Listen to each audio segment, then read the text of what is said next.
I'm Molly White, and you're listening to the audio feed for the Citation Needed newsletter. You can see the text version of the newsletter online at citationneeded.news. Issue 72, A Seat at the Table. The SEC is still busy, even though it may soon be undermined. Crypto industry capture of government continues to worsen, and several media outlets botch their crypto reporting at a time it's needed most. This issue was originally published on December 23, 2024. Happy holidays, everyone! I feel this way year-round, but because it's gift-giving time of year, I wanted to say your support has been the best gift I could dream of. Years ago, I would have laughed you out of the room if you'd told me what I'd be doing these days, partly because I didn't expect to become a writer, but also because it would have seemed impossible that writing a pay-what-you-want newsletter like this one could be sustainable. It only is because of you, and whether you're reading this issue for free, sharing my work with others you think might be interested, or signing up for a paid subscription, you're making this possible. By this, I do mean writing this newsletter, but also all the other work I would never have time for if I was still juggling a separate full-time job alongside it. Keeping Web3 is going just great, up to date, so that people can see the ongoing drumbeat of frauds and scams that permeate the crypto industry. Building and then closely tracking crypto industry election spending at Follow the Crypto, which enabled not only much of my own reporting on crypto influence this election, but quite a lot of other journalists reporting in CNN, Wired, The Guardian, and others. Filing a complaint with the SEC about Coinbase's apparent violation of campaign finance laws, speaking with policymakers and regulators to help them understand cryptocurrency and the surrounding industry, and to advise on proposed legislative and regulatory changes, speaking with journalists and doing media appearances, sharing my expertise directly or helping journalists cover the tech industry accurately and critically, publishing articles in the New York Times, HISA, and Bloomberg Businessweek twice to reach a much broader audience than I can with this newsletter, and quite a bit more. Thank you. While you are perhaps wrapping up last-minute gifts and hopefully enjoying some end-of-year rest, I wanted to get you up to speed on what's been happening in the crypto world. In the courts, BitGlobal versus Coinbase. Last issue, I mentioned that Trump's new business advisor, Justin Sun, is so shady that even the broader crypto world wants nothing to do with him. As I mentioned then, when Sun and his company BitGlobal recently began helping to manage wrapped Bitcoin, or WBTC, Coinbase and Kraken rushed to create their own wrapped versions of the token and ditch the now Sun-tainted version. This so infuriated Sun that he has now filed a lawsuit against Coinbase. The lawsuit begins with a rather justified screed against Coinbase. Quote, "The cryptocurrency revolution began with a warning about the dangers of centralization, the danger that the more power an institution acquires and the more of the market it concentrates on its own closed, centralized platform, the more it will use that power to crush its competitors and seize the fruits of their innovation for itself. Like all the centralized tech giants before it, Coinbase gives lip service to the innovation of a decentralized world." BitGlobal also knocks Coinbase for citing supposed listing standards as a reason for removing the WBTC token, fairly pointing out that Coinbase seems to have little in the way of standards at all. BitGlobal points out several tokens as examples, including MOG, a token which features a so-called legal disclaimer on its website that reads, quote, "MOG is a crypto coin with no intrinsic value or expectation of financial return. Just because some people are getting ridiculously rich buying crypto doesn't mean you definitely will. MOG is to be used strictly for getting laid and for entertainment purposes only." However, that's about where the reasonable portion of the lawsuit ends. The rest of it devolves very quickly, at one point accusing Coinbase of, quote, "dunking on WBTC" and, quote, "creating FUD." BitGlobal accuses Coinbase of violating various federal and state laws prohibiting unfair monopolies and claims that Coinbase engaged in trade libel by suggesting they were relying on undisclosed information when they asserted that WBTC was too risky to list. Notably, the lawsuit does not mention Justin Sun or his involvement with BitGlobal at all, despite Coinbase's explicit statement that they were delisting the asset because of his involvement. BitGlobal tried to convince a judge to issue a temporary restraining order to force Coinbase to continue listing WBTC, but they were unsuccessful in convincing the judge of imminent irreparable harm.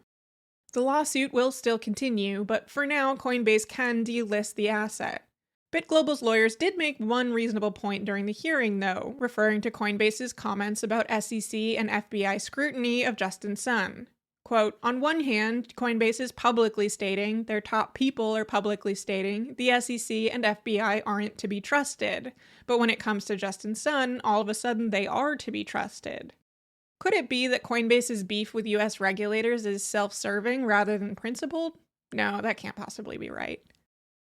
Trump's World Liberty Financial Project has already taken Justin Sun's side, in a way, swapping a bit over $10 million worth of Coinbase's wrapped Bitcoin product for Sun-managed WBTC. Although Coinbase CEO Brian Armstrong had a crypto-focused phone meeting with Trump shortly after the election, and Coinbase spokespeople have commented that, quote, we're gratified by the degree that the new incoming administration team has had an open door with Coinbase and the crypto community, whatever goodwill earned Armstrong this access apparently couldn't win out over Sun's cold, hard cash. Everything else. Prosecutors have finally responded to Sam Bankman-Fried's appeal from September. Their 106-page response rebuts his arguments that the judge improperly allowed some of the prosecution's evidence while improperly excluding the defense's, that the jury was improperly instructed as to the legal meanings of intent, good faith, and willfulness, that the defense was not allowed to introduce arguments pertaining to Bankman-Fried's reliance on legal counsel, that the defense was not allowed to order discovery from the FTX bankruptcy team and its lawyers, that the forfeiture money judgment was unlawful, and that the judge was biased, and that the case needs to be remanded to a different judge. This is going to be a lengthy and verbose appeal process. The judge has already granted the defense team an extension until January 31st to file a reply brief, which is also allowed to be 2,500 words longer than the usual 7,000-word limit. Dylan Meissner, former VP of Finance at the Delphi digital blockchain research firm, was sentenced to 4 years in prison for wire fraud after he borrowed 50 ETH in January 2022, priced at around $170,000 both at the time and now, telling them he needed the money to shore up his personal investments against significant losses he was facing. However, unbeknownst to his employer, he kept helping himself to more of the company's money as crypto markets continued to decline. He ultimately stole nearly $4.5 million in total. In addition to his prison sentence, he will need to pay back the loan and the money he stole. Hex founder Richard Hart was already wanted by Finnish police for tax evasion and assault, but now he can add Interpol and Europol to the list of police organizations looking for him. According to EU authorities, Hart is wanted for alleged tax evasion amounting to hundreds of millions of euros in unpaid taxes, as well as an alleged brutal physical assault on a 16-year-old. The night the notice was issued, Hart tweeted, quote, "It feels great to be wanted," and wrote of his excitement for the future, including for Trump's impending inauguration. Craig Wright, the man who lied so hard about being Bitcoin creator Satoshi Nakamoto that courts had to set the record straight, has rather predictably kept lying, and so now he has a hammer hanging over his head. In July, a London court found that Wright's claims to be Satoshi were false, and prohibited him from bringing more lawsuits based on that premise. He, of course, turned around and did precisely that only a few months later, and so now he's been found in contempt of court in the original proceedings. He's been given a 1-year prison sentence, which is suspended for 2 years. This means that if Wright does it again within the next 2 years, he will have to serve the sentence, plus any additional sentence for the new offense. A court order wasn't enough to stop him from filing his lawsuit, so we'll see if this works. In governments and regulators, US SEC. The SEC has levied a $123 million fine against Jump crypto subsidiary Taimo Shan, which was involved in a secret deal with Terraform Labs to help prop up the floundering Terra stablecoin in May 2021. Jump spent $20 million to help the supposedly self-healing stablecoin regain its dollar peg, earning about $1.28 billion in the process. And Terraform Labs CEO Do Kwon would later claim that the restoration to a dollar price was thanks to an automatic feature of the Terra project and not some backroom deal. This lie by Terraform Labs and Jump Crypto helped build confidence in the sustainability of the Terra token, which collapsed horrendously a year later.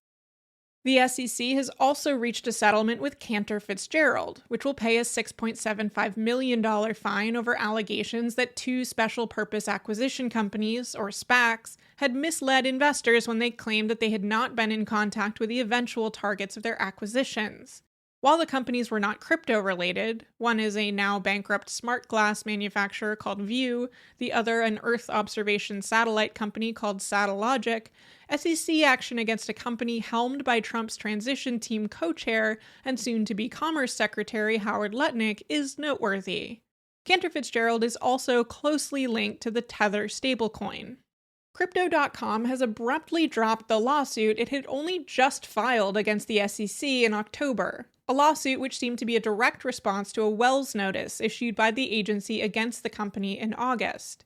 This unusual move just so happened to coincide with a meeting between Donald Trump and Crypto.com CEO Chris Marsalek, who posted a photograph with the president-elect on Twitter with a caption, "Honored to have a seat at the table."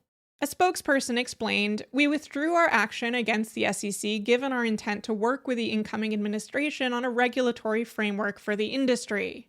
Trump and Marsalek reportedly discussed crypto-related political appointments and the prospect of a Bitcoin strategic national stockpile. Do you think Marsalek asked to take the picture in front of the framed Kim Jong-un photo, or was that just a coincidence? The Unicoin crypto investment companies say they've received a Wells notice from the SEC, warning them of impending legal action involving not only unregistered securities offerings, but also fraud and deceptive business practices.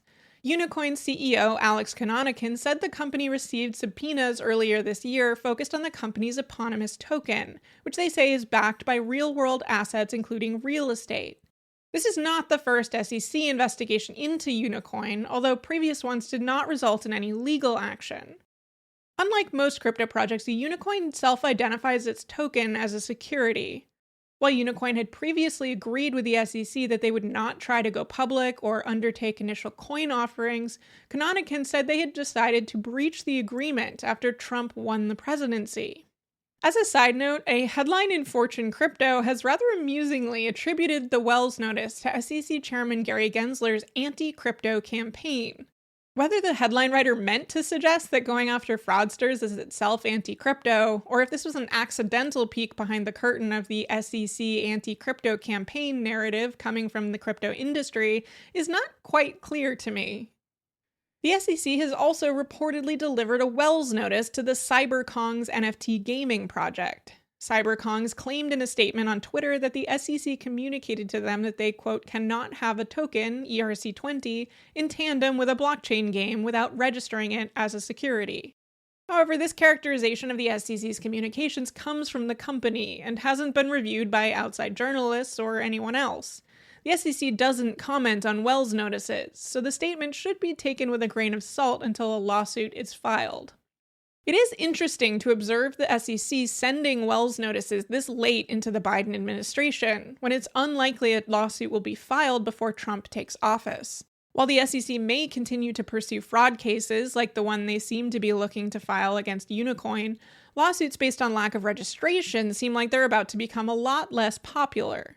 If CyberKongz is accurately characterizing the SEC communications, it seems somewhat strange to me that the SEC would take this action at this stage. Everything else. Bitcoin and other crypto assets have long earned a reputation as a tool for tax evaders, but it seems that the US authorities have started to pay a bit more attention of late. After proposing a bespoke reporting form for digital assets earlier this year, the IRS has now helped to prosecute its first criminal tax evasion case focused on crypto. A Texas man was sentenced to 2 years in prison and ordered to pay over $1 million in restitution for filing false tax returns that repeatedly dramatically understated how much he had made in gains on his Bitcoin sales. In addition to lying to his accountant and claiming he had bought the Bitcoins for a much higher price, he also tried to hide the Bitcoin transactions using crypto mixers. Australia's securities regulator, ASIC, has fined Kraken $5.1 million for offering margin trading to Australian customers, without first requiring them to undergo the process that would determine if that degree of risk was suitable for them. The more than 1,100 customers lost more than $5 million.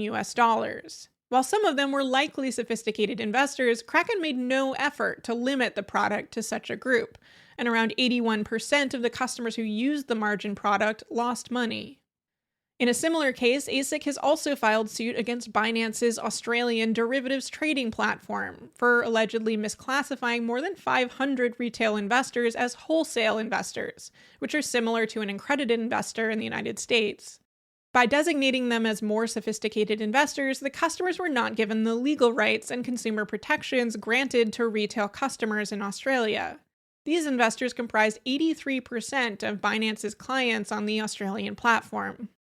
Nigerian law enforcement have arrested almost 800 people allegedly involved in a cryptocurrency romance scam, which is also known as a pig butchering operation. The operation was based out of a building where more than 500 SIM cards were recovered, being used by scammers to impersonate Italian and German women and then romance their victims until they could convince them to put money into the investment scam. Victims were primarily based in North America and Europe and were targeted via WhatsApp, Instagram, and Telegram. The scam was apparently 2 levels deep. A group of foreign nationals had engaged the Nigeria-based workers in the scam, but the foreign group was also scamming the scammers in Nigeria, cutting them out of the fraud once the victim had deposited funds. Polish police have arrested Dmitry Vasilyev, a man wanted by the United States on fraud and money laundering charges in connection to the Russian BTCE, later WEX, cryptocurrency exchange. BTCE was the largest exchange in Russia when it collapsed in 2018, and nearly $500 million was lost. Vasilyev faces up to 20 years in prison and is only the latest person charged in connection to this platform.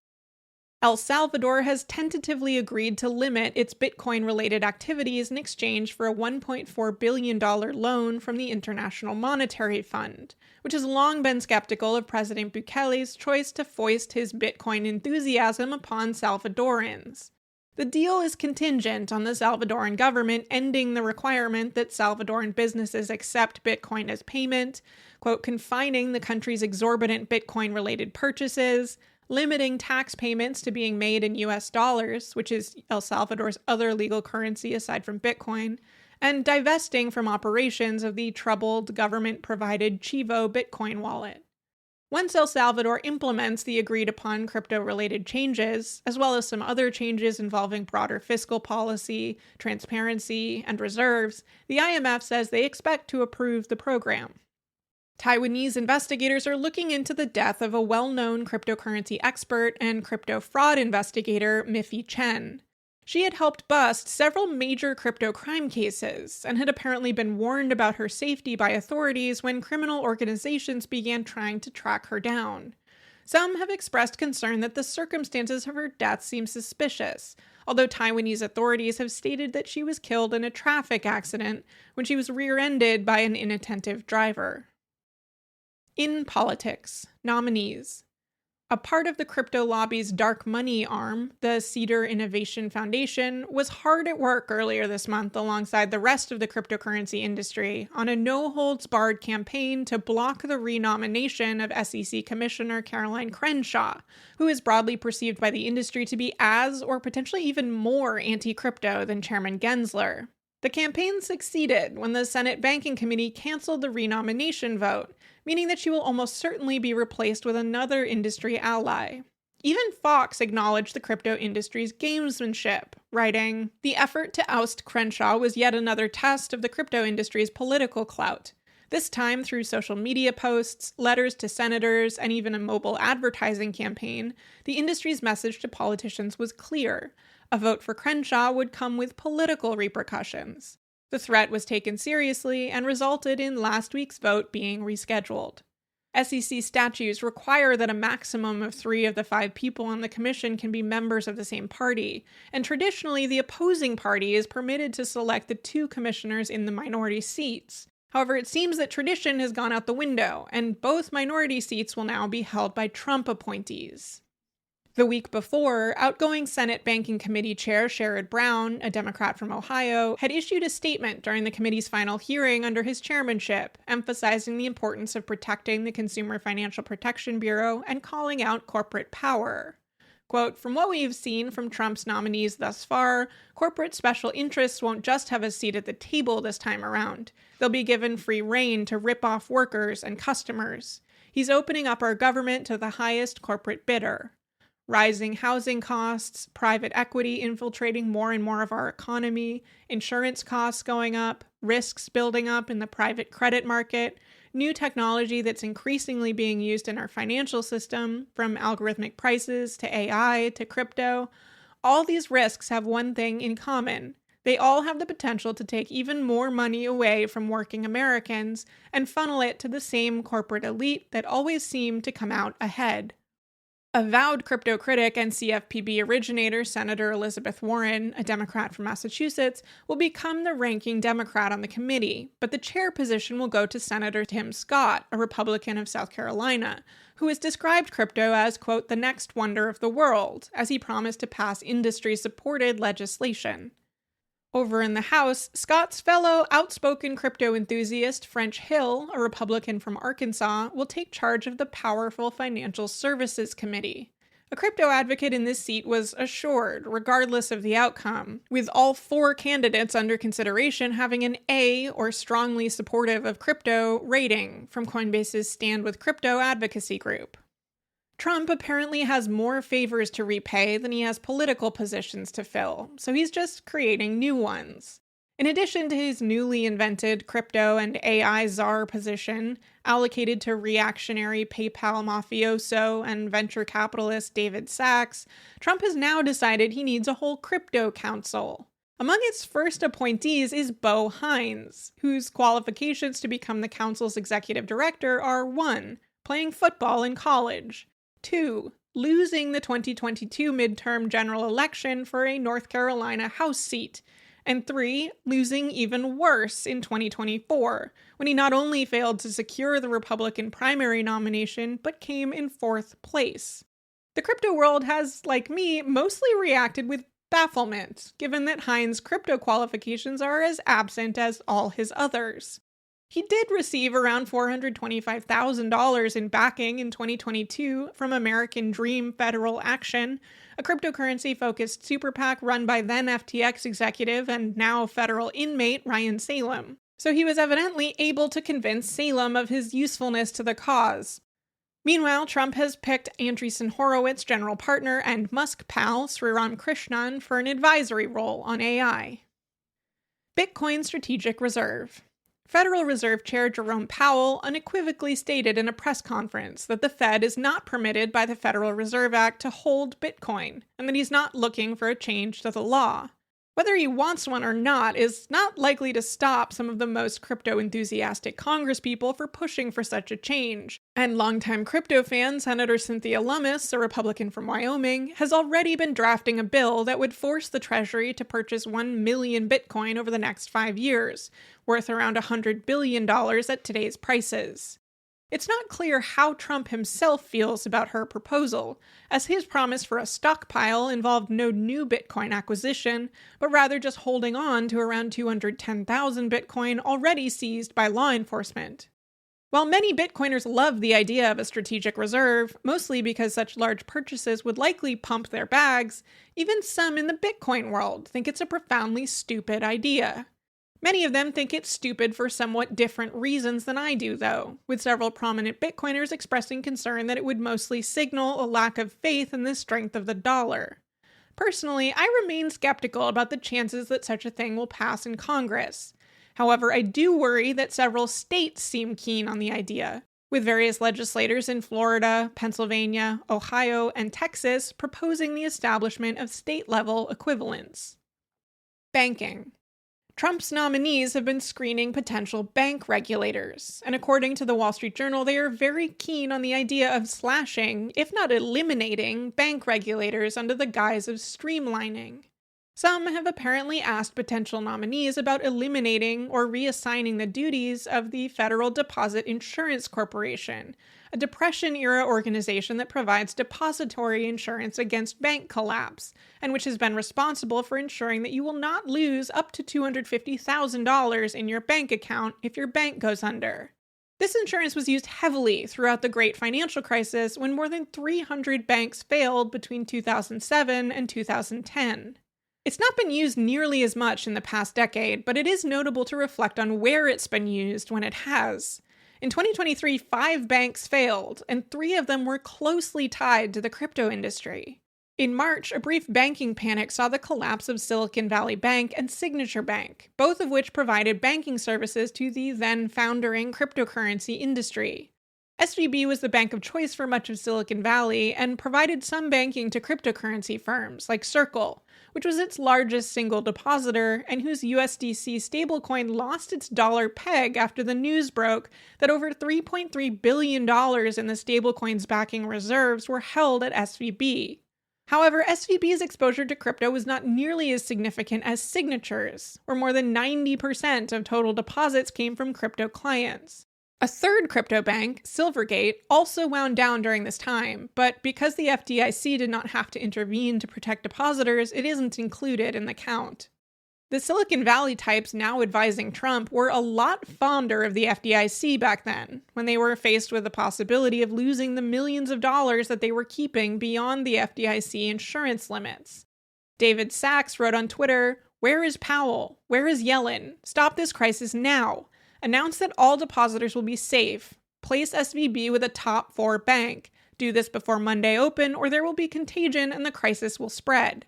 Anybody who thinks that preventing bank runs and panics isn't a federal responsibility missed a couple hundred years of financial history. It's called systemic risk, and only federal banking authorities can stop it." A full half of venture capital firm Andreessen Horowitz's portfolio companies were among the beneficiaries of the special bailout that was ultimately authorized to protect all depositors, including those above the FDIC maximums. Now, Andreessen Horowitz co-founder Mark Andreessen is reportedly acting as an advisor to the Musk and Ramaswamy-led government efficiency group trying to kill the FDIC. Later in 2023, Heartland Tri-State Bank failed, thanks to a very different cryptocurrency-related issue. Its CEO had embezzled more than $47 million and sent it to a cryptocurrency scam. In journalism, the owners of the crypto media outlet CoinDesk have cravenly bowed to pressure from Justin Sun to remove an article about his banana stunt because he didn't like its tone, and the site deleted the article without a retraction notice. The article by Callan Quinn noted Sun's open lawsuit from the SEC and his habit of threatening media outlets with legal action when they note that his Tron blockchain has been heavily used by terrorist groups. While it might be asking too much to expect much in the way of journalistic integrity from a lot of crypto media outlets, for all its flaws, journalists at CoinDesk have done some really good reporting in the past, such as when they broke the story about the Alameda Research balance sheet that betrayed FTX's insolvency. That story was a part of their downfall, though, because the FTX collapse contributed to financial problems at CoinDesk's then-parent company, Digital Currency Group, which ultimately had to sell the media outlet to a cryptocurrency exchange called Bullish. Despite the cowardice by Bullish executives, some employees at the outlet stood up against the deletion and submitted a letter to the executives challenging the move. The letter leaked, and an excerpt was published by the block. It read, "In the original press release announcing Bullish's acquisition of CoinDesk, you expressed your, quote, unwavering support for CoinDesk's commitment to journalistic independence. Unbeknownst to much of the public, we no longer function as an independent subsidiary of our parent company. Instead, we have been fully absorbed into Bullish, a crypto exchange that directly competes with many of the companies we cover. Evidently, this was all for show. Bullish executives now heavily influence editorial and content decisions. The decision to retract the Justin Sun article was outrageous, crossing every ethical line that we're taught to observe as journalists. It showed blatant disregard for CoinDesk's editorial independence and for our profession. If this got out to other media, it would rightfully become its own news story, risking the reputation of CoinDesk, Bullish, Block One, and our journalists." The letter also accuses Bullish management of, quote, placing limits on our ability to publish opinion articles to avoid offending industry leaders. Bullish responded to the letter from their journalists by firing editor-in-chief Kevin Reynolds and deputy editors-in-chief Nick Baker and Mark Hochstein. CoinDesk's editorial committee head Matt Murray also resigned. The Wall Street Journal has published a profoundly irresponsible article titled "Young Men Are Making Risky Bets on Crypto and Politics and Raking It In Right Now." I still remember back in late 2021 when there was a spate of articles in mainstream press about how much money some people were making in crypto. An article in the New York Times was titled "Crypto is Cool, Now Get on the Yacht." An article in Fortune was titled "How a Risky Bet on the Shiba Inu Coin Made This Warehouse Manager a Millionaire." These types of articles were very closely timed with peak Bitcoin mania and peak Bitcoin prices, and people who bought in after reading them were immediately plunged into the 2 years of crypto winter that followed. It seems that newspapers have learned nothing from this and are now publishing puff pieces about how much money people are supposedly making, not only from crypto, but from sports betting and meme stocks. The article helpfully includes a chart crime to add to the FOMO, showing that if young investors could just time travel back to January 2024 with the advanced knowledge that these 4 specific assets would outperform an unusually conservative portfolio for young investors, they'd be swimming in it right now. Practically simultaneously, and without an ounce of self-reflection, the Wall Street Journal also published an article about how Gamblers Anonymous meetings are being frequented by traders who've been ruined by meme stocks, options, and crypto trading. While the journal suggests this is new, this is a trend I remarked on 3 years ago, and it certainly predates that as well. Elsewhere in crypto. MicroStrategy, which is nominally a software company, but is really more of a weird Bitcoin simulacrum due to its massive Bitcoin holdings, has entered the NASDAQ 100 index. This means that, whether they realize it or not, more than 1 million people may have some form of exposure to Bitcoin via their investments in QQQ, an ETF tracking the NASDAQ 100. By now, MicroStrategy holds a whopping 400,000 Bitcoin, or around 2% of the entire Bitcoin supply. Although the business doesn't do much, and in fact has been losing money on the software end of things, the stock is trading at around a 2 times premium to their Bitcoin holdings. What could go wrong? Meanwhile, MicroStrategy is still taking out every loan they can get to buy even more Bitcoin. Chairman and co-founder Michael Saylor, the driver of MicroStrategy's Bitcoin plan, has been busy trying to convince companies like Microsoft to dump some of its liquid assets into Bitcoin too, saying they could, quote, add hundreds of dollars to their stock price. However, his proposal was roundly rejected by Microsoft shareholders, with only around 0.5% of votes going his way. Despite the Bitcoin price rally, it's still hard out there for Bitcoin mining companies. An activist investor that has established a significant position in the Riot Platform's Bitcoin mining company is trying to decommission some of its Bitcoin mining operations and instead convert them into data centers for companies looking to rent computing power for AI. This has been a popular pivot in the Bitcoin mining world, as Bitcoin mining operations and AI computing are similarly power hungry, and Bitcoin mines often already have the power infrastructure in place.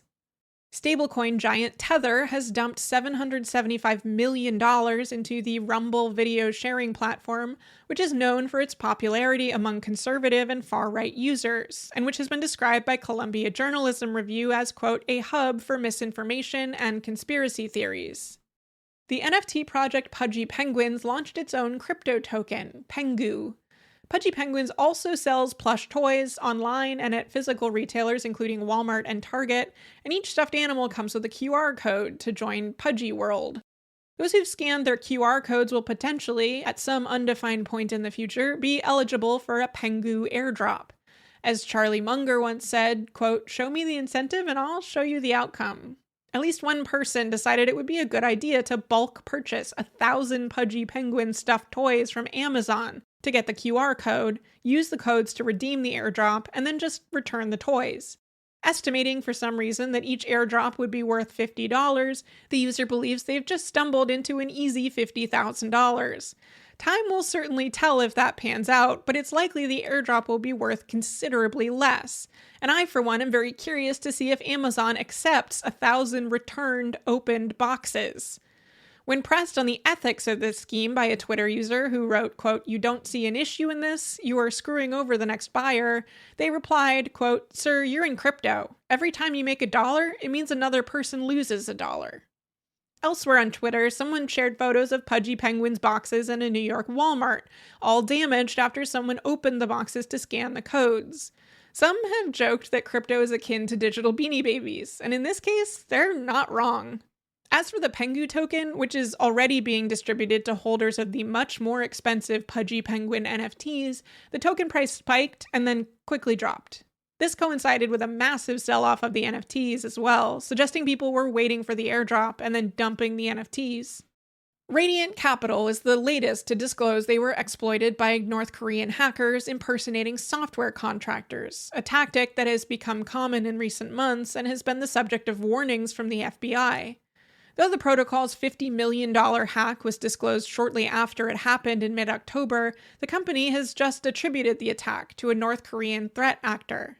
They say the attackers compromised multiple Apple devices used by Radiant employees with a, quote, "sophisticated piece of malware called Inlet Drift," which was transmitted within a PDF of a supposed analysis of a September exploit of a different platform.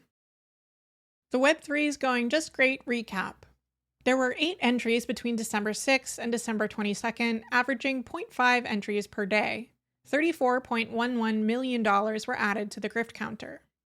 An 85-year-old painter lost his life savings to an NFT art dealer scam. I had somehow missed that the, quote, "surge in cryptocurrency-related crimes" had forced the Brooklyn District Attorney's Office to create a virtual currency unit in September of 2023. That unit has just uncovered a group of Nigerian scammers that were operating a ring of around 40 websites that impersonated various real NFT marketplaces, which they were then using to scam artists.